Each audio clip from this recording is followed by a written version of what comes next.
இறைவா சேனல் நேயர்கள் அனைவருக்கும் இனிய நல்வாழ்த்துக்கள். எல்லோரும் நன்றாக இருப்பீர்கள். இதோ ஆகஸ்ட் மாதம் வரப்போகிறது. இன்னும் சில நாட்களில் ஆகஸ்ட் மாதம் பிறக்கப் போகிறது.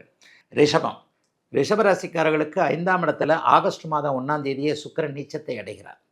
நல்ல வேளையாக அவர் நீச்சத்தில் வேறு யார் கூடயும் சேரலை. ஆனால் அவருக்கு சனி செவ்வாய் பார்வை இருக்கிறது. மாதம் முழுவதும் ஒரு தடைகளை உணரக்கூடிய மாதமாக இந்த மாதம் இருக்கும். எல்லா மாதமும் எல்லா ராசிக்காரர்களுக்கும் நல்லாவே சொல்ல முடியாதுங்க. உண்மையைத்தான் சொல்லணும். ஜோதிடர் என்பது ஒரு ஒரு கஷ்டமான ஒரு விஷயத்த நாசுக்காக சொல்லலாம். ஆனாலும் உண்மையை சொல்லி ஆகணும் இல்லையா? இந்த மாதத்தில் மாதம் முழுவதும் சுக்கிரன் நீச்சமானதோடு கூட இல்லாமல் சனியின் பார்வை செவ்வாயின் பார்வையை சுக்கிரன் அடையக்கூடிய காரணத்தினால் இந்த மாதத்தில் எதையோ இழந்த மாதிரி, ஒரு பறி கொடுத்த மாதிரி, வேலையில் நிம்மதி இல்லாத மாதிரி, குடும்பத்தில் அப்படி இருக்கிற மாதிரி இப்படி இருக்கிற மாதிரி, என்னையா நீங்கள் மாதம் முழுக்க கஷ்டப்படுறேன், அதுக்கான ஒரு பிரயோஜனம் இல்லையன்ற மாதிரியாக மனதை போட்டு உழப்பக்கூடிய சில நிகழ்வுகள் கண்டிப்பாக ரிஷபராசிக்காரர்களுக்கு வயதிற்கு ஏற்றாற் போல் இருக்கும். பெரியவங்களுக்கு என்ன பிடிக்குமோ அது அப்படியே நடக்காமல் இருக்கக்கூடிய அமைப்பு, சின்னவர்களுக்கு எது கிடைக்கணுமோ அது கிடைக்கக்கூடாத ஒரு அமைப்பு, இப்படியே தாங்க தள்ளிக்கிட்டு போகும். ஆனாலும் மற்ற கிரகங்கள் சாதகமான அமைப்பில் இருக்கின்றன. மற்ற ரெண்டு கிரகம், சுக்கிரனை தவிர இன்னும் 2 கிரகம் உங்களுக்கு நல்ல யோகத்தை கொடுக்கக்கூடிய அமைப்பு. என்ன? புதனும் சனியும். சனி உங்களுக்கு லாபத்தில் உட்கார்ந்து மிக அருமையாக உச்சகுருவின் பார்வையில் இருக்கிறார்.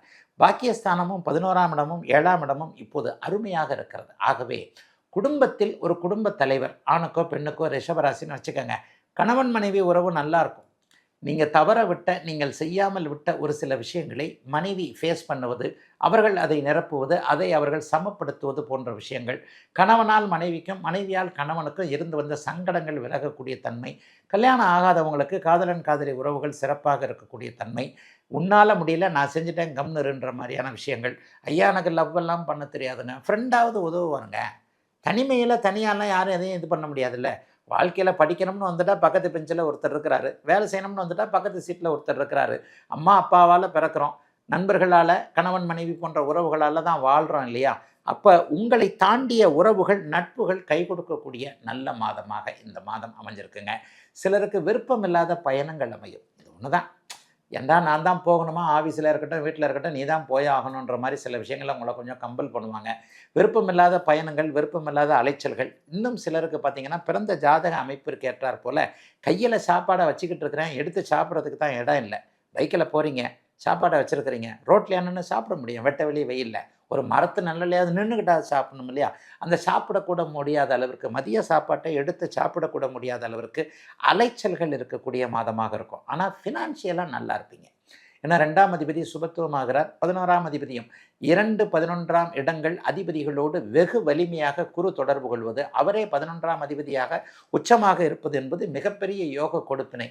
என்னதான் குழப்பம் இருந்தாலும் காசு பண விஷயத்தில் எந்த கவலையும் இல்லாத, வரவுகள் சீராக இருக்கக்கூடிய, நல்ல வருமானம் வரக்கூடிய மாதமாகவே அமைஞ்சிருக்குங்க ரிஷபராசிக்காரர்கள் எல்லோருக்கும் இந்த மாதம். ஐயா இந்த வருஷம் பிறந்ததுலேருந்தே அப்படி ஒன்றும் பெருசாக சொல்லிக்கிற மாதிரி இல்லை, ஏதோ ஓரளவுக்கு நல்லதாக தான் நடந்திருக்கு. ஆனால் இன்னும் முழுசாக நல்லதுகள் எதுவும் நடக்கலையே. ஜூன் மாதம் 2ஆம் தேதி குரு பயிற்சி வரும்போது கொஞ்சம் நல்ல பலன்கள்னு எல்லா ஜோதிடர்களுமே சொன்னாங்க. ஆனால் கண்ணுக்கு எட்டிய தூரம் வரை ஒளி என்பதை காணவே இல்லையே, பணம் என்பதை காணவே இல்லையே, வாழ்க்கை சுகமாக இல்லையே, இப்படிப்பட்டவங்க ஒரு பக்கம்.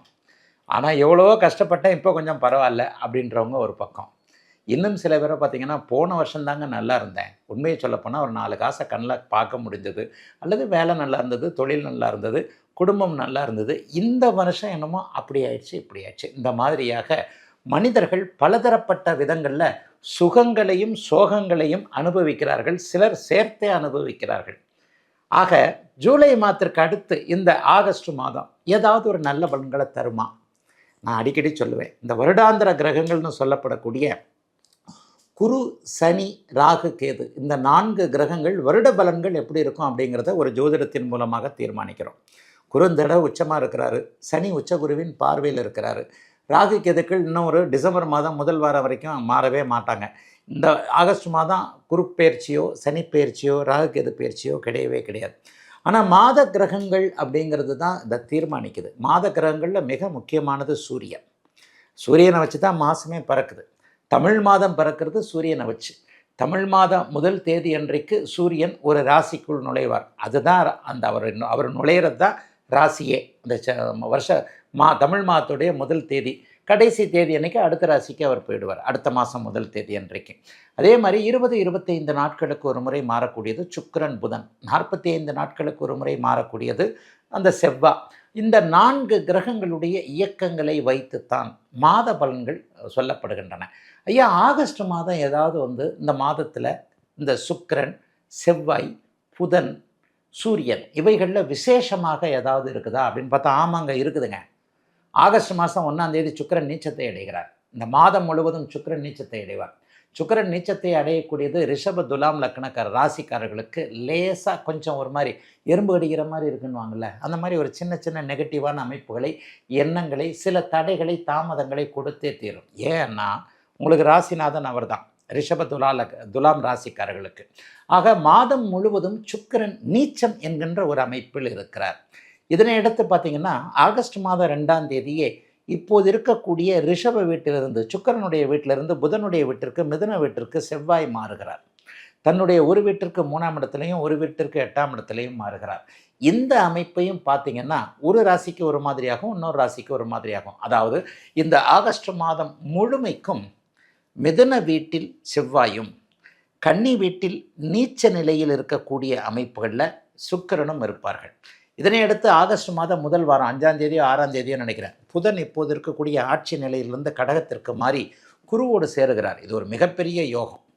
புதன் சுபத்துவத்தை அடைகிறார். புதன் சுபத்துவத்தை அடைஞ்சாலே புத்திசாலிகளாக இருக்கக்கூடியவர்கள், கவிஞர்கள், எழுத்தாளர்கள், கணக்கு வழக்கு, அக்கௌண்ட்டு, கம்ப்யூட்டர்னு சொல்லப்படக்கூடிய சாஃப்ட்வேர் இன்ஜினியர்கள் அல்லது ஜோதிடர்கள், எங்களையும் சேர்த்தான் சொல்லுவேன். புதன் சுபத்துவமான ஜோசியர்கள் கூட வருமானம் வரத்தாங்க செய்யும். ஒரு கிட்டத்தட்ட ஒரு மாத அளவிற்கு புதனும் குருவும் கடகத்திலேயே சேர்ந்திருக்கக்கூடிய தன்மை புதனுடைய தொழில்கள்னு சொல்லப்படக்கூடிய அறிவு சார்ந்த தொழில் அமைப்புகளில் புத்தியை, மூளையை வச்சு பிழைக்கக்கூடிய அமைப்புகளில் இருக்கக்கூடியவர்களுக்கு மிகப்பெரிய நல்ல முன்னேற்றங்கள் கண்டிப்பாக இருக்கும். ஆகவே அதுவும் ஒரு பெரிய நன்மைகளை கொடுக்கக்கூடிய ஒன்று தான். ஆகவே புதன் சுபத்துவமாக இருக்கிறார். அதனை அடுத்து பார்த்திங்கன்னா சூரியன் எப்போவுமே ஒரு மாதத்தில், ஆங்கில மாதத்தில் ஒரு பெயர்ச்சி நடுப்பகுதியில் இருக்கும். தமிழ் மாதத்தை சொல்லிட்டேன், தமிழ் மாதம் ஒரே ராசியில் இருப்பார். இப்போ கடகத்தில் இருக்கக்கூடிய இந்த சூரியன் அந்த ஆகஸ்ட் மாதம் 15ஆம் தேதிக்கு பிறகு தன்னுடைய சிம்ம வீடுன்னு சொல்லப்படக்கூடிய தன்னுடைய வீட்டிலேயே ஆட்சியாக போவது என்பது அது ஒரு அடுத்த ஒரு மாதாந்திர பயிற்சியாக இருக்கக்கூடிய ஒரு நிகழ்வு. ஆக சூரிய பயிற்சி உண்டு, சுக்கிரன் நீச்சமாக இருக்கிறது உண்டு, தன்னுடைய வீட்டிற்கு 3-8 மறையக்கூடிய அமைப்பில் செவ்வாய் இருக்கிறார், புதன் கூடுதலான சுபத்துவத்தில் இருக்கிறார். ஆக மாதாந்திர கிரகங்களுடைய பெயர்ச்சிகள் பெரும்பாலும் நன்மையாக இருக்கக்கூடிய தன்மைகள் கண்டிப்பாக உண்டுங்க. பெரிய கஷ்டத்தை அனுபவிச்சுக்கிட்டு இருக்கிறாங்கன்னு சொல்கிறவங்களுக்கெல்லாம் ஆகஸ்ட் மாதத்தில் ஏதாவது ஒரு நல்ல மாற்றம் வந்தே தாங்க தீரும். வாழ்க்கை என்பதே ஒரு சக்கரங்க, வட்டங்க.